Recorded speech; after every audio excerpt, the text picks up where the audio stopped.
This is the most ridiculous thing. There's no way I'm ever going to watch something called Buffy the Vampire Slayer.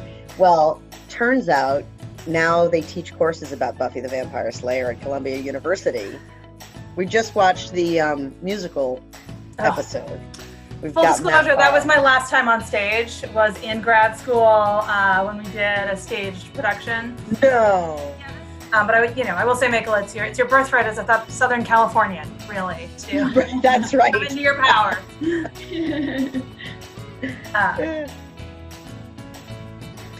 I'm with my family. I'm with my wife and daughter, and we've been here. We figured out we have been here pretty much nonstop since the 13th of March, because that was Helena's last day at school.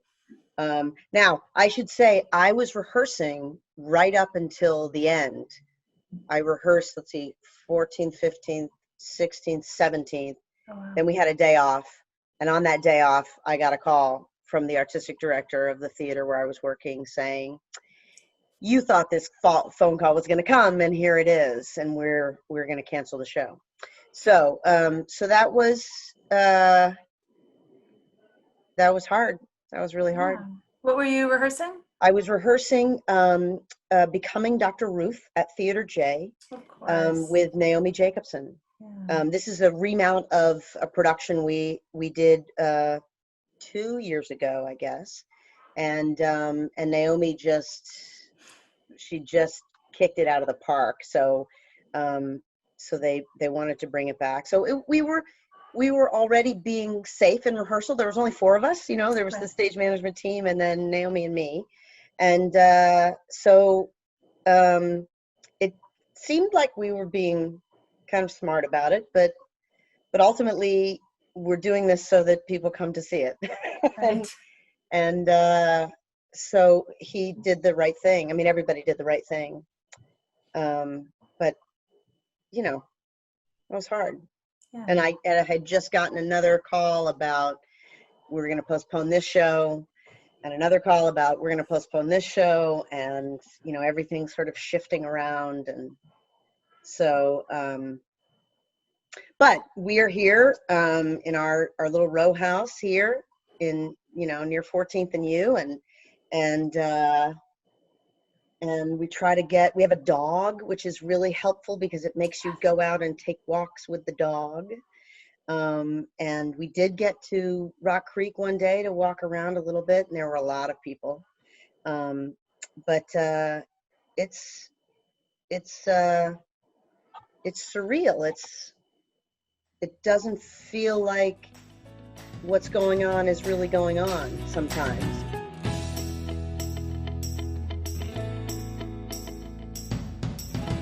We're certainly watching movies, and I was running through a few Shakespeare's on film the other day, which was kind of amusing, so that was kind of fun. But I've read a couple of plays, and I'm trying to read some plays for ideas for the future, but I also have to make dinner every night. and I fixed the drywall in our bathroom, and now I'm painting that, so it's not really artistic. But it things that have to be done. But I have watched some really fun movies, and Helene and I are making our way through Buffy the Vampire Slayer, which I'm very excited about for her to be able to see that, because it is it's so much more than it sounds like. I don't know if you, Michaela, if you've ever heard that, ever watched it, but it's. I remember my introduction to Buffy was let's see, Kimberly Gilbert. She and I were doing Othello together 100 years ago, and she was playing Bianca and I was playing Amelia, and she was telling me about Buffy the Vampire Slayer, and I thought, this is the most ridiculous thing There's no way I'm ever going to watch something called Buffy the Vampire Slayer. Well, turns out now they teach courses about Buffy the Vampire Slayer at Columbia University, and that it really, it really has some interesting, sort of metaphors and life lessons and philosophical questions. And so, so Helene and I will watch that together and sort of pause and say, "Oh my gosh, did you hear what she just said? That was almost like, so it's really, that's been really fun, actually.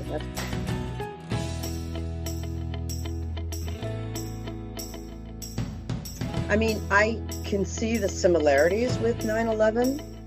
Obviously, it was a time when the country was thrown together in actually a really beautiful way from a horrible tragedy, and that aspect of it, which is, I mean, it's a nice way of looking at it, but still hard. I mean, that's why we're experiencing that too.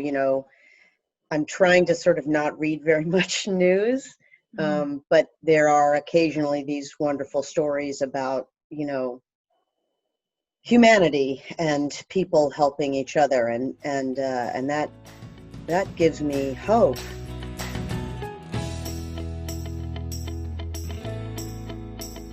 And I guess one of the things that we deal with in theater,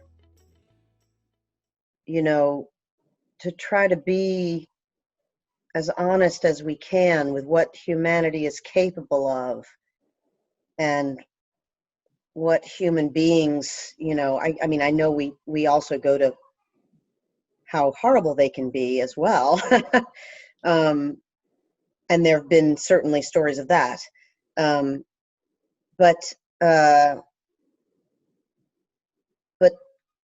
I hope that we come out of this with hope and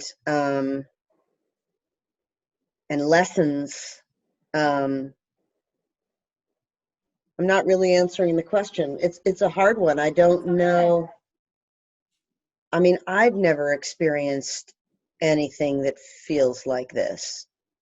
9/11 seemed as though we came together around New York and around the Pentagon and around Pennsylvania,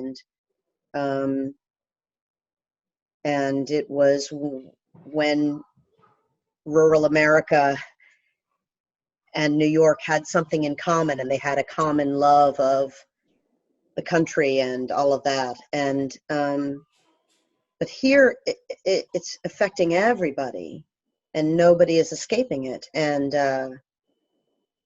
I know that there have been a lot of plays written about just this sort of thing, actually. So that's interesting. I know, at Olney, they were actually in production. I think they had opened 2 days earlier for the amateurs, which was about the plague and actors putting on a play. Now, I didn't get to see it. Apparently it was streaming for a very short period of time, but I didn't get a chance to see it. But that's sort of our job, isn't it? To speak to humanity in that way, and to say, how would we react to this scenario?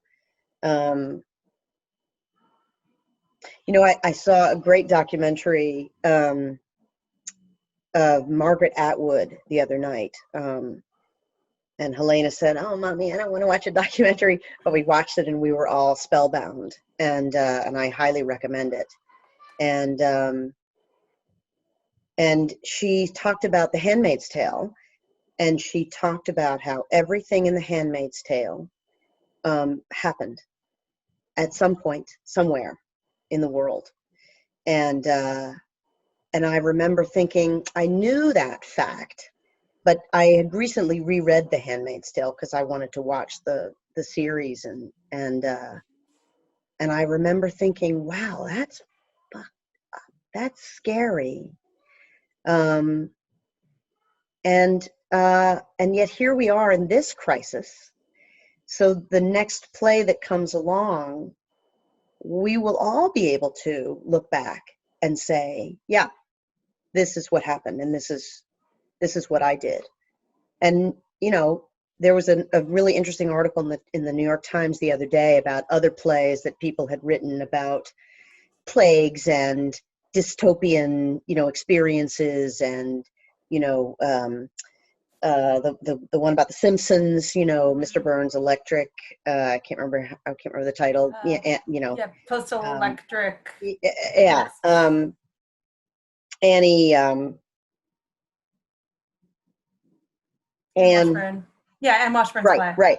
And Duncan. and Duncan's play, and all of these plays, and you could still remove yourself, I'm assuming, as an audience member. You could still sort of remove yourself and say, well, that's a little far-fetched. So here we're living it.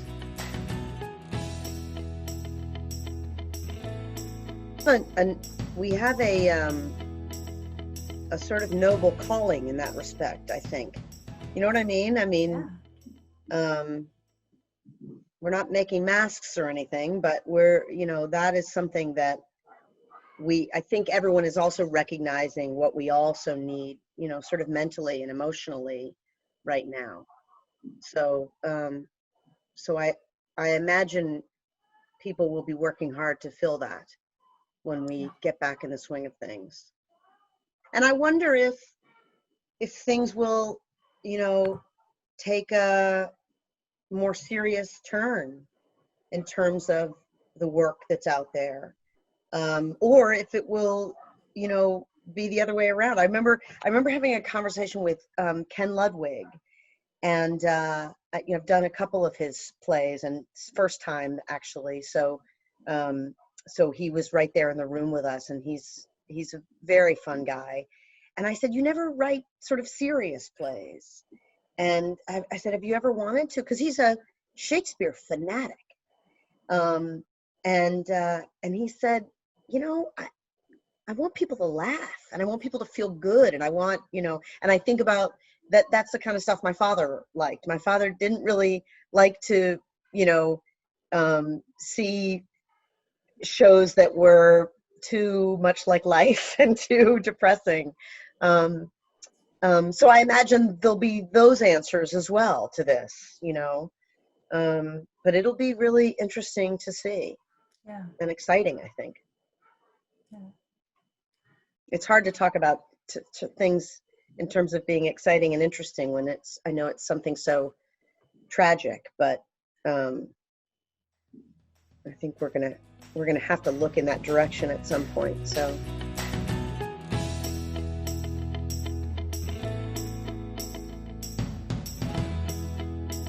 I'm looking forward to seeing my mom up close and personal, and my brother and my niece and nephew. And, I've only been able to see them on camera, and sometimes not even that, because they're very busy going to their school.